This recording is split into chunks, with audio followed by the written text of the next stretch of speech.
All right, in this video we're going to look at how to identify transformations that we see in a given function.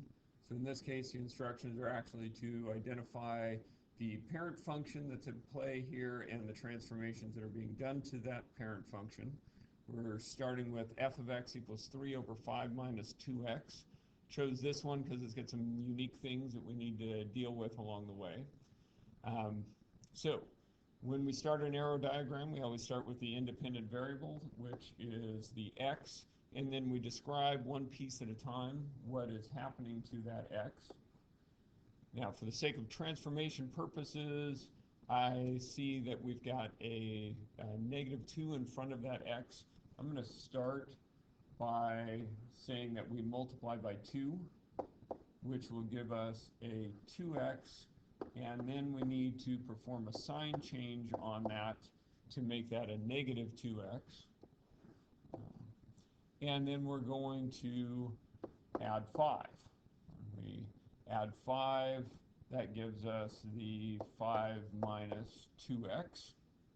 Now that 5 minus 2x needs to end up in the denominator, so we need to put that there. We'll use the 1 over an empty set of parentheses there to indicate where that 5 minus 2x is supposed to go.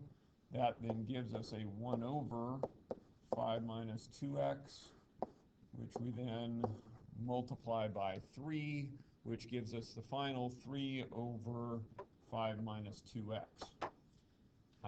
When we look at this arrow diagram that now captures what's going on in this function, we notice a lot of things that fit our definition of transformations, adding, subtracting, multiplying, dividing, and sign changes. The one that doesn't fit in there is right here in the middle, our 1 over, so that must be the parent function. Our parent function is the reciprocal function.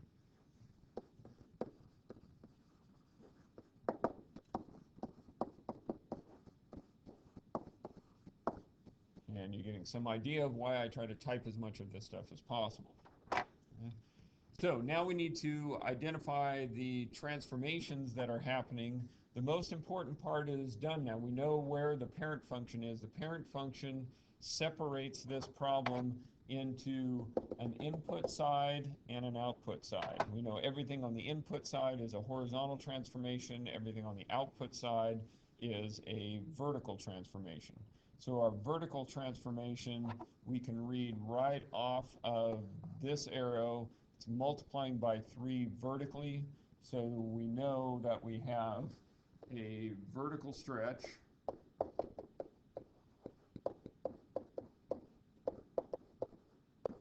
by 3. Everything else appears on the input side, so this is all horizontal transformations. And to read those, we need to read them from the parent function. So we start here, and we need to move this direction to see what that transformation is.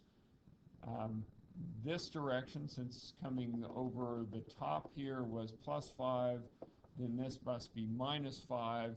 That's subtraction, so that is a shift to the left of 5.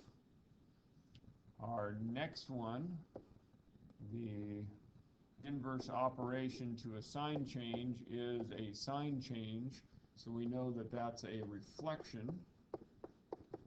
A reflection on the horizontal side has to be a reflection over the y-axis, because that y-axis, when we reflect things over that, it changes things horizontally. And then finally, if that's multiplying by 2, this must be multiplying by 1/2, so it's making things smaller. That's a compression. And we'll compress horizontally by 1/2. And this is the complete set of instructions. One of the unique things that we get from the arrow diagram is this understanding that because what we have in green here on the input side has no connection to what's in blue on the outputs of the parent function, that the vertical stretch that we included in here could have showed up anywhere in this list. The order is important on the green ones, except for maybe between these two, because those are both multiplication, and multiplication is commutative, so those could have gone either direction right there. But the arrow diagrams do allow us to dissect what's going on in the horizontal when there are multiple horizontal ones going on there. There are other videos that you could look at to see how we would graph these things. Probably need to do a video on parent functions and how I deal with the important points on the reciprocal function in particular. But a lot of that is things that when you start to practice this, you'll want to experiment with some of those things as well. Okay, that's about it for this one.